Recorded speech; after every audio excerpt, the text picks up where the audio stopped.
Hello YouTube, on se retrouve pour le jeu indé du mois. Dans cette vidéo, on parlera d'un jeu que j'ai pu faire lors de mes streams et que j'ai énormément apprécié et qui mérite largement d'être joué. Et il s'agit de Death's Door. Il s'agit d'un jeu d'action-aventure sorti en juillet 2021 dans lequel vous incarnez un corbeau chargé de collecter des âmes. Je vais donc ici vous présenter le jeu puis vous faire un petit récap des différentes caractéristiques. On se retrouve après le générique.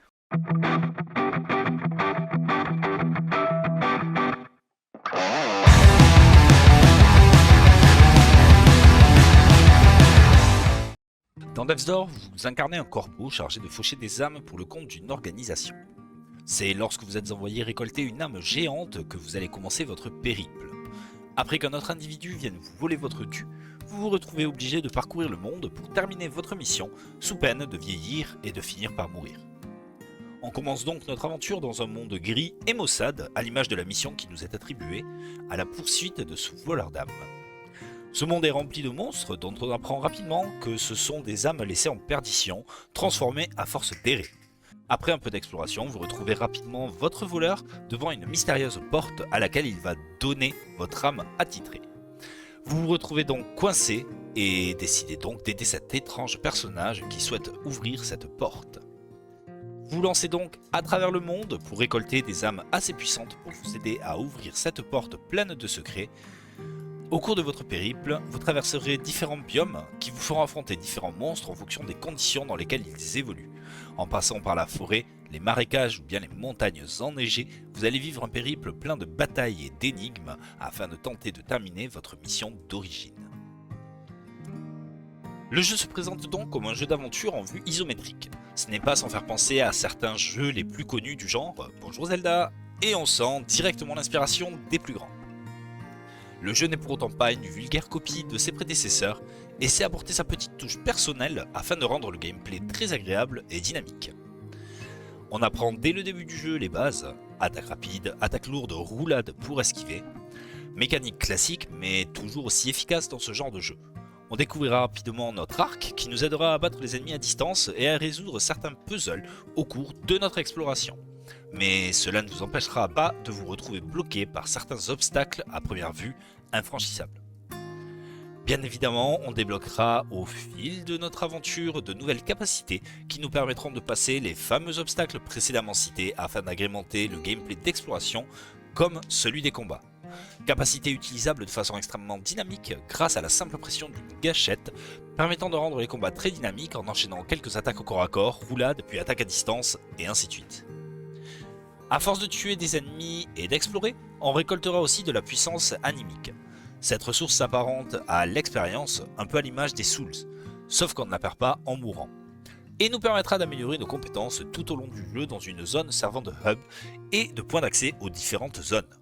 Force, agilité, rapidité et magie permettront toutes d'améliorer un aspect différent de notre personnage.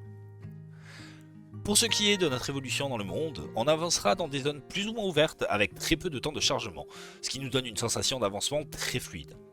On croisera ci et là des monstres que l'on devra éliminer, agrémentés par moments de gros monstres qui s'apparentent à des mini-boss car ne respawnent pas une fois morts, ou de combats à vagues qui apporteront leur lot de challenge dans le jeu. Les boss majeurs quant à eux pourront présenter une certaine répétitivité pour certains, mais seront quand même assez punitifs pour apporter un challenge appréciable. Si jamais on venait à mourir, on réapparaîtra à la dernière porte que l'on a pu emprunter pour arriver depuis le hub, mais plein de raccourcis permettent de revenir généralement rapidement. On aura bien évidemment quelques collectibles à récolter durant notre aventure afin d'augmenter notre magie ou notre vie max.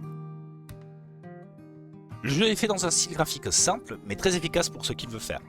Le monde est très bien designé et très à l'image de notre macabre tâche qui est de récolter les âmes. La zone principale est plein de différentes teintes de gris et toutes les autres zones disposent d'une palette de couleurs très pâle. Le design un peu dessin animé du jeu rend notre personnage et les différents PNJ plutôt attachants. J'ai beaucoup apprécié le choix du corbeau comme personnage principal, souvent associé à la mort. C'est un animal de mauvais augure dans la plupart des histoires. Il est donc très sympa de jouer un habituel antagoniste dans un jeu et de pouvoir s'y attacher. On peut donc relever quelques points positifs et négatifs dans le jeu. Pour commencer avec les points positifs, on trouve un univers bien designé et qui donne vraiment envie de s'y promener. Des combats dynamiques et très agréables, du challenge bien réparti tout au fil du jeu, et une durée de vie très correcte, entre 8 et 9 heures en ligne droite, qui rend le jeu accessible à beaucoup. Du côté des points négatifs, on pourra noter que certains combats de boss majeurs sont un peu trop répétitifs, et on n'a pas forcément d'intérêt à aller chercher les améliorations de vie et de magie, on peut très bien s'en sortir sans. Et voilà, on arrive à la fin de cette vidéo, j'espère que ça vous aura plu. Personnellement, Death's Door est un jeu que je recommande vivement, c'est une très bonne aventure, très agréable à faire, et vraiment sympathique avec une histoire classique mais pleine de rebondissements et très agréable à vivre. J'espère que cette vidéo vous aura plu, je vous invite à mettre un petit pouce bleu, éventuellement un petit commentaire et surtout à cliquer sur la petite cloche pour vous abonner et avoir les notifications des prochaines vidéos. On se retrouve sur tous mes réseaux ou sur Twitch. À la prochaine!